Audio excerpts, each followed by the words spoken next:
বিশালগড় গুলিকাণ্ডে বড় সাফল্য পুলিশের, উদ্ধার 3টি আগ্নেয়াস্ত্র, গ্রেপ্তার আরও এক। ত্রিপুরা সিপাহীজলা জেলা বিশালগড় মহকুমার বহুল আলোচিত এক ঠিকাদারের বাড়িতে গুলি বর্ষণের ঘটনায় তদন্তে বড়সড় সাফল্য পেল বিশালগড় থানার পুলিশ। গভীর রাতে মুড়াবাড়ি এলাকায় চিরুনি তল্লাশি চালিয়ে এই ঘটনার সাথে জড়িত আরও এক কুখ্যাত অপরাধীকে গ্রেপ্তার করা হয়েছে এবং 3টি অত্যাধুনিক পিস্তল উদ্ধার করা হয়েছে। ধৃতের নাম পরিমল দাস। গত মার্চ মাসে বিশালগড় নেতাজি নগর এলাকার ঠিকাদার অনুপ সাহা এবং চন্দন দেবনাথের বাড়িতে চাঁদা আদায়ের দাবিতে দফায় দফায় গুলি বর্ষণের ঘটনা ঘটে। অভিযোগের তীর ছিল এলাকার কুখ্যাত মাফিয়া রণবীর দেবনাথ এবং তার সহযোগীদের দিকে। শুক্রবার সংবাদ মাধ্যমকে সিপাহীজলা জেলার পুলিশ সুপার বিজয় দেব বর্মা জানান যে গোপন খবরের ভিত্তিতে বিশালগড় থানার পুলিশ গভীর রাতে মোড়াবাড়ি এলাকায় অভিযান চালায়।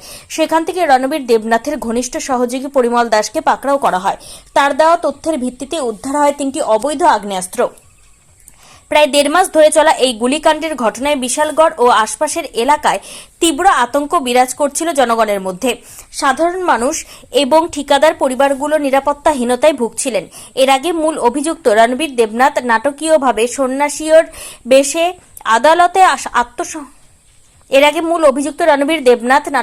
সন্ন্যাসীর বেশে আদালতে আত্মসমর্পণ করলেও তার সঙ্গীদের খোঁজে তল্লাশি জারি রেখেছিল পুলিশ। অবশেষে কুখ্যাত মাফিয়া রণবীর দেবনাথের আরেক সঙ্গী পরিমল দাস গ্রেপ্তার ও আগ্নেয়াস্ত্র উদ্ধার হওয়ার বিশালগড় পুলিশ প্রশাসনের প্রতি মানুষের আস্থা কিছুটা হলেও ফিরিয়ে এনেছে। পুলিশ সুপার বিজয় দেব বর্মা আরও জানিয়েছেন যে এই চক্রের সাথে আর কেউ যুক্ত আছে কিনা এবং আগ্নেয়াস্ত্রগুলি কোথা থেকে আনা হয়েছিল তা খতিয়ে দেখতে পুলিশ অভিযুক্তদের জেরা জারি রেখেছে। আগামী কয়েকদিনের মধ্যে এই মামলার আরও গোপন তথ্য প্রকাশ্যে আসতে পারে বলে ধারণা করা হচ্ছে। ত্রিপুরা থেকে বিক্রম কর্মকারের রিপোর্ট, ক্রাইম প্রেস বেঙ্গল নিউজ।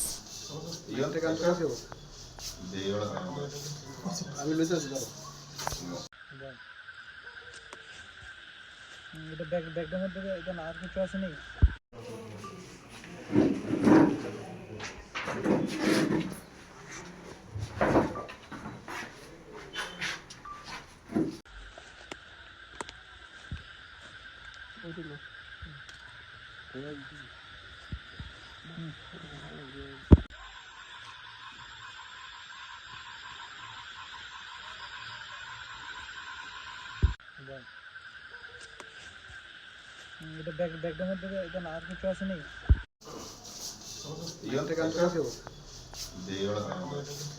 আমি লইতে আছি দাও।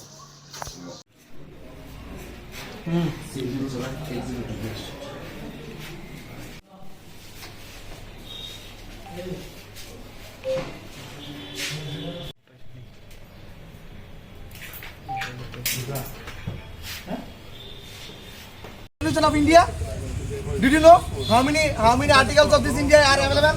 Did you know that for an emergency Indira Gandhi did you know? নমস্কার। আজকে প্রথমে আমি আপনাদের সব মিডিয়া ফ্রেন্ডসকে আমার জেলা পুলিশের তরফ থেকে আমি স্বাগত জানাচ্ছি এবং অভিনন্দন জানাচ্ছি। আজকে আপনারা এখানে এসেছেন। এখানে আমার সঙ্গে অ্যাডিশনাল এসপি রাজীব চট্টোপাধ্যায় আছেন, এখানে ওসি বিজয় দাস আছেন। এখানে আমরা আমাদের এখানে যে গত 21 তারিখে মার্চ মাসের 21 তারিখে কেস হয়েছিল, আপনারা সবাই জানেন যে এখানে অনেক সাহার বাড়িতে যে গিয়ে একটা আর্মস দেখিয়ে যে ওইখানে এক্সটর্শনের যে হুমকি দিয়েছিল। হ্যাঁ, ওইটা তখন আমরা সঙ্গে সঙ্গে কেস রেজিস্টার আমরা করেছিলাম এবং এটা আপনারা সবাই অবগত আছেন। এবং তার কয়েকদিন পরে আরেকটা কেস হয়েছিল যেটা চন্দন দেবনাথ ওনার সঙ্গেও যে এরকম হয়েছিল যে ওনাকে বই দেখিয়ে এক্সটর্শন করা হয়েছিল, ওইটাও আমরা কেস রেজিস্টার করেছি আমরা। তো পরবর্তীতে আমরা যখন তদন্তে নেমে আমরা বেশ কয়েকজনকে আমরা অ্যারেস্ট করেছি। যেমন 24 নম্বর কেস যেটা অনেক সাহার যেটা কেস হয়েছে, ওইটাতে আমরা অলরেডি আমরা 5 জনকে আমরা অ্যারেস্ট করেছি। তার মধ্যে আপনারা জানেন রিসেন্টলি রণবীর দেবনাথ কিছুদিন বেশ কয়েকদিন ধরে পালিয়ে ছিল এখান থেকে। এরপরে এখানে এসে কোর্টের সামনে থেকে আমরা তখন তাকে আমরা অ্যারেস্ট করে নিয়ে আসি। তারপরে কারণ সেটা হচ্ছে ওই কেসের মূল যেটা তার হুমকি দিয়ে মানে শুরু হয়েছিল এবং সে এফআইআর নেম হচ্ছিল। তো এই কারণে আমরা ওনার পেছনে আমরা তদন্ত করে আমরা চেষ্টা করছিলাম যে ওনাকে ধরার জন্য। শেষ পর্যন্ত ওনাকে ধরা হয়েছে এবং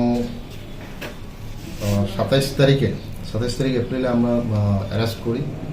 পরে আমরা পুলিশ রিমান্ডে নিয়ে আসি। আমরা প্রোডাকশন করলাম। কালকে আবার কোর্টে প্রোডাকশনের পর আবার আরও 3 দিনের জন্য আমাদেরকে পুলিশ রিমান্ডে পাঠিয়েছে, তাকে আমাদের কাছে পাঠিয়েছে। আমরা ইন্টারোগেশনের ভিত্তিতে গতকালকে আমরা হাতিয়ার রিকভার করেছি। তার বক্তব্য থেকে, তার ইন্টারোগেশন থেকে আমরা পেয়েছি যে একজন পরিমল দাস, যেটা ওই 8টা কেসে ইনভলভ আছে, তাকে আমরা অ্যারেস্ট করে আমরা জিজ্ঞাসাবাদ করি।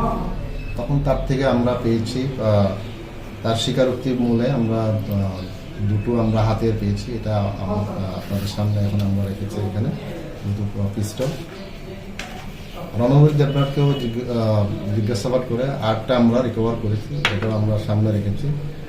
এটা একটা বিরাট সাফল্য আমাদের এখানে যে বিশালগড় থানা উসি নিজে এটার পেছনে খুবই মানে এটা তদন্তের পেছনে ছিল, কিভাবে আসামিদের ধরা যায়, কিভাবে হাতিয়ারটা আমরা রিকভার করতে পারি, ওইটা নিয়ে আমরা তো অনেক দিন ধরে আমরা চেষ্টা ছিল।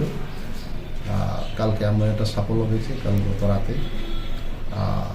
আশা করি এই তদন্ত আরও সুদূর আমরা এগিয়ে নিয়ে যেতে পারবো। আরও যারা জড়িত আছে তাদেরকে আমরা আরও জালে তুলতে পারবো। আমাদের কাছে অলরেডি নামটা এসছে, এখন আমরা দেখছি আরও কি হাতিয়ার পাওয়া যায় কিনা আমরা তদন্ত করে আমরা দেখছি। আর ইন্টারভিউশনে আমরা এখন চালাচ্ছি। পরিমল দাস যাকে আটক করেছেন, সে কি ওই বিশালগড় গুলিকাণ্ডের ঘটনার সাথে জড়িত ছিল নাকি অন্য কোনো ঘটনার সাথে? এখন এটাতেও আমরা দেখছি, ওইটাতে ওই কেসেও মানে ওর নাম কিছু আছে, কিন্তু ওইখানে তার অলরেডি নাম আছে যে চন্দন দেবনাথের ওই কেসে ওনার সংক্রান্ত, ওনার যে ওইখানে যে অ্যাস্টপ করেছিল বন্দুক দেখিয়ে, ওইখানে কিন্তু তার নাম অলরেডি আছে। আমরা ওইটাতে আমরা দেখছি, এখন ওর নামও এখন ধীরে ধীরে বেরিয়ে আসছে। এখন আমরা কিন্তু ওইটা আরো কনক্রিট এভিডেন্সের জন্য আমরা তদন্ত চালিয়ে যাচ্ছি। স্যার, রণবীর যে এই গুলিকাণ্ড যে সংঘটিত করেছিল, এর পেছনে কি রহস্য, কার পেছনে মানে অদৃশ্য শক্তি নিয়ে সে এরকমটা করলো? এইটা তো এখন আমরা তদন্ত চালিয়ে যাচ্ছে। এখন অলরেডি তো এখানে আপনারা দেখছেন এই যে রণবীর সরকার যে স্মল, তাকে আমরা অ্যারেস্ট করেছি, কারণ সে হচ্ছে মাস্টার মাইন্ড এখানে। তার মানে ইয়েতেই মানে নেতৃত্বেই সব কিছু হচ্ছিল। তার যে কতগুলো গ্যাং এখানে বিভিন্ন, বিশেষ করে ইয়ার্ডের মানে এখানে মানে এঙ্গেজ করে এটা কিন্তু এইরকম মানে অ্যাক্টিভিটিসটা চালিয়ে যাচ্ছিল।